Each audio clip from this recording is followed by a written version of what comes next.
புதிய ஏற்பாட்டில் எவ்வளோ அருமையாக கர்த்தருடைய வார்த்தை ஒப்பிடுகிறார். துதிக்கு பாத்திரர் தேவாதி தேவன், கர்த்தாதி கர்த்தர், ராஜாதி ராஜாவாகிய இயேசு கிறிஸ்து ஒருவரே. அந்த ஸ்தானத்தில் அவர் புகழ்ந்து சொல்லுகிறது என்னது? துதிக்கு பாத்திரர், மகிமைக்கு பாத்திரர், கணத்திற்கு பாத்திரர், ஞானம், மகிமை, பலன் அனைத்தும், அதாவது 7 விதமான அங்கீகாரத்தை ஏசப்பாவுக்கு சூடப்படுகிறது. இந்த வேளையில தாவீது என்ன சொல்றாரு? I will call upon the Lord.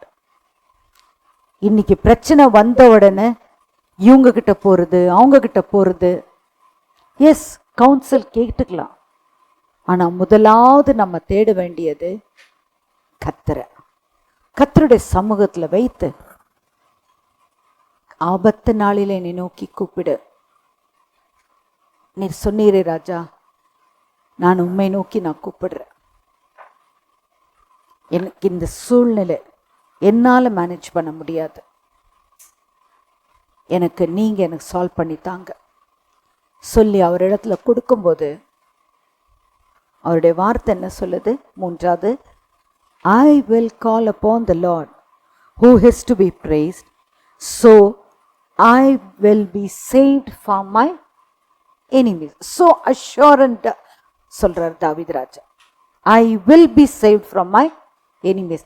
அவரு சத்துருக்களின் கையிலேருந்து என்னை விடுவிப்பாரா எனக்கு தெரியல, but anyway I will call. அப்படி சொல்லலை, பாசிட்டிவா சொல்றார், நான் நிச்சயமாகவே நான் விடுவிக்கப்படுவேன். ஏன்னா அவருடைய வார்த்தை சொல்லுது. 1 பேதுரு 1ஆம் அதிகாரம் கடைசி வசனத்துல வாசிச்ச வண்ணமாக, எல்லாம் போயிட்டாலும், இந்த உலகமே அழிஞ்சு போனாலும் அவருடைய வார்த்தை நிற்கும் என்ற வார்த்தையின்படி அந்த அஷூரன்ஸோட தாவீது சொல்றார், என்னுடைய எல்லா சத்துருக்களின் கையிலிருந்தும் கர்த்தர் என்னை விடுவிப்பார். ஏன்னா நான் கூப்பிடுவது தேவாதி தேவனையும் ராஜாதி ராஜாவாகிய கர்த்தாதி கர்த்தரை நான் கூப்பிடுறேன். துதிக்கு பாத்திரர் அவர், மகிமைக்கு பாத்திரர், கணத்திற்கு பாத்திரர், புகழ்ச்சிக்கு பாத்திரர். அப்படி வர்ணித்து தேவனை மகிமைப்படுத்துறார். இன்னைக்கு நம்ம ஜெபம் அப்படிதான் இருக்கணும். நம்ம ஜெபம் அவரை புகழ்ந்து ஸ்தோத்தரித்து அவரை ஆராதித்து அவருக்கு மகிமை செலுத்தும் போது நிச்சயமா பாருங்க, அந்த சந்தோஷமும் சமாதானத்திற்கு ஈடா வேறு எந்த காரியமும் கிடையாது இந்த உலகத்துல. அடுத்த வசனம் வாசிக்கலாம்.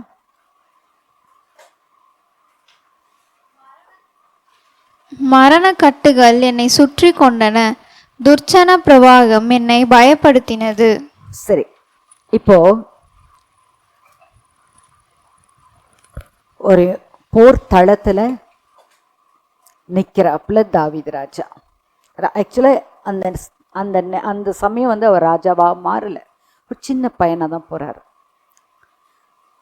ஒரு பெரிய கூட்டம் ஜனம் இருக்கு. அதுல ஒரு மனுஷன் கோலியாத்து,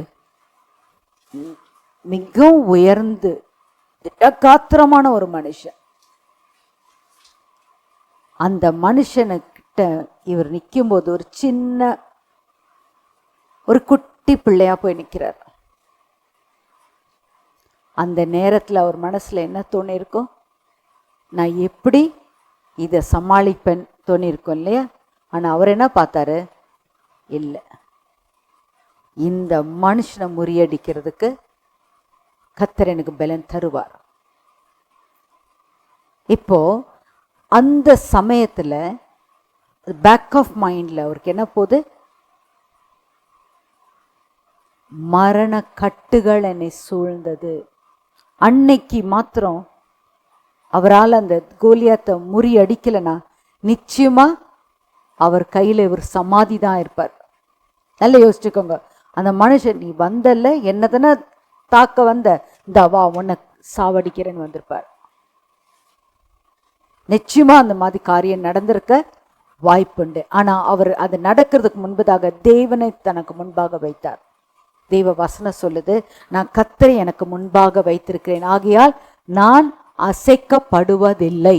இந்த வசனத்தின்படி அந்த நேரத்துல கர்த்தர் அவனை அசைக்க கூடாதபடிக்கு மரண கட்டுகளா இருக்கட்டும், துர்ச்சனிய பிரவாகம் தன்னை சூழ்ந்து வந்த போதிலும் அவரை நெருங்காதபடிக்கு கர்த்தர் அவரை காத்தார்.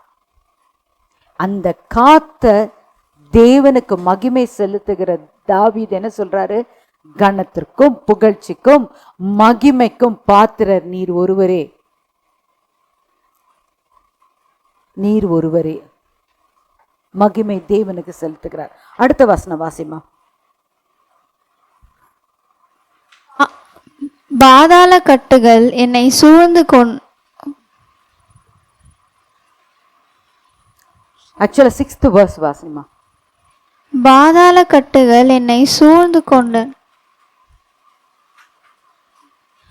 எனக்கு உண்டான நெருக்கத்திலே கர்த்தரை நோக்கி கூப்பிட்டேன், என் தேவனை நோக்கி அபயமிட்டேன். தமது ஆலயத்தில் இருந்து என் சத்தத்தை கேட்டார். என் கூப்பிடுதல் அவர் சந்நிதியில் போய் அவர் செவிகளில் ஏறிற்று. அவ்வளவுதான்.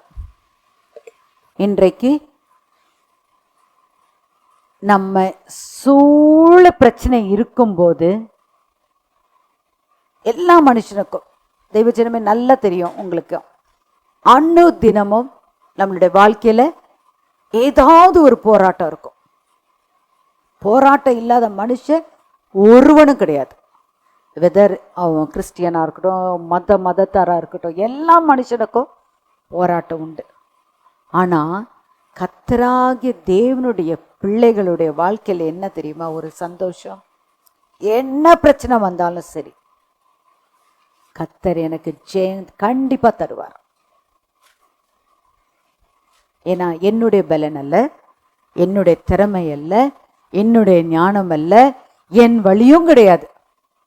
ஏனென்றால் நான் கர்த்தரை எனக்கு முன்பாக நான் வைத்திருக்கிறேன். நான் அசைக்கப்படுவதில்லை. நீங்க சொல்லி பாருங்க, அதை அனுபவிப்பீங்க. அந்த அனுபவிக்கும் போது அது கிடைக்கிற சந்தோஷம் வார்த்தைகள் இல்லை. இது அனுபவிச்ச தாவீது எழுதி நம்மை, வா ஜனமே, வசனம் இருக்குதுப்பா உனக்கு, உன் லைஃப் சேலஞ்ச் எல்லாத்துலேயுமே நீ ஜெயிக்கிறதுக்கு பதில் இந்த வேதத்தில் இருக்கு. இதை எடுத்து நீ யூஸ் பண்ணினா நிச்சயமா நீ ஜெயிப்ப என்ற ஆன்சர் மேனுவல் தாங்க இந்த வசனங்கள். இதுக்கு தான் தேவனுடைய வசனம் சொல்லுது, oh taste and see that the Lord is good. கர்த்தர் நல்லவர் என்பது இந்த வசனத்தை எழுதுவாங்க. அதை நீங்க வாசிங்க, வாசிச்சு உங்களுக்கு உண்டான வசனமா மாத்துங்க. கர்த்தர் நல்லவர் என்பதை ருசித்து பாருங்கள். அவர் மேல் நம்பிக்கையா இருக்கிற மனுஷர் பாக்கியவன். அவர் மேல மட்டும்தான் நம்பிக்கை வைக்கணும். நம்ம திறமை, நமக்கு இருக்கிற பணபலன், மனுஷர் பலன், எக்ஸெட்ரா எக்ஸெட்ரா எடுத்துக்கோங்க. உங்களுக்கு உண்டான என்னென்ன ஸ்ட்ரென்த் இருக்குதோ இதெல்லாம் கிடையாது. நமக்கு கர்த்தர் மேல் மட்டும்தான் நாம் சார்ந்து அவர்கிட்ட நம்மளை ஒப்பு கொடுக்கும் போது நிச்சயமாகவே முடிவுண்டு. உன் நம்பிக்கை வீண் போகாது. இந்த வசனத்தையும் அப்படியே உங்க வாழ்க்கைக்குண்டானதாக மாத்திக்கொள்ளுங்க. கர்த்தர் நல்லவர். இந்த ஃபர்ஸ்ட் 6 verses தான் இந்த ஹோல் சாப்டருக்குண்டான பேஸ். இதை மறுபடியும் இந்த 6 வசனத்தை நீங்க அப்படியே உங்களுக்குள் வாங்குங்க. இதை வாங்கி உங்க ஆத்துமாக்குள்ள போடும்போது அதுக்குண்டான பலனை நீர் அனுபவிப்பீங்க. சரி, இப்பொழுது நாம் தலைவணங்கி ஜெபிப்போம். கர்த்தர் இந்த வார்த்தையை நமக்கு கொடுத்து நம் ஆத்துமாவை பலப்படுத்தின தேவனுக்கு நன்றி சொல்லும்.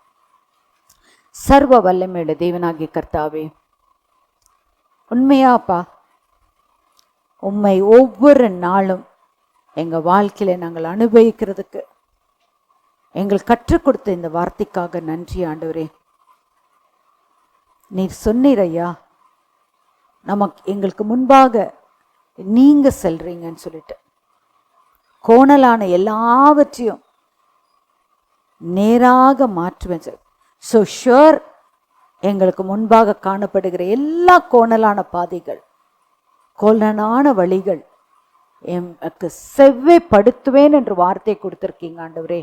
அந்த வார்த்தையின்படி எங்கள் வாழ்க்கையில காணப்படுகிற என்னென்ன கோணலான காரியங்கள் எல்லாவற்றையும் மாற்றி போட்டு எங்களை நீர்வழியில நடத்துவதற்கு கர்த்தர் கொடுத்த இந்த வார்த்தைக்காக நன்றி அப்பா.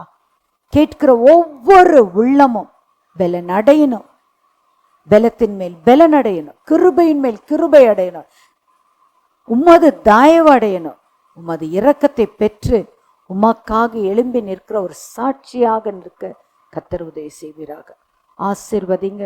இயேசு கிறிஸ்துவின் நாமத்தினாலே வேண்டிக் கொள்கிறேன் நல்ல தகப்பனே, ஆமென்.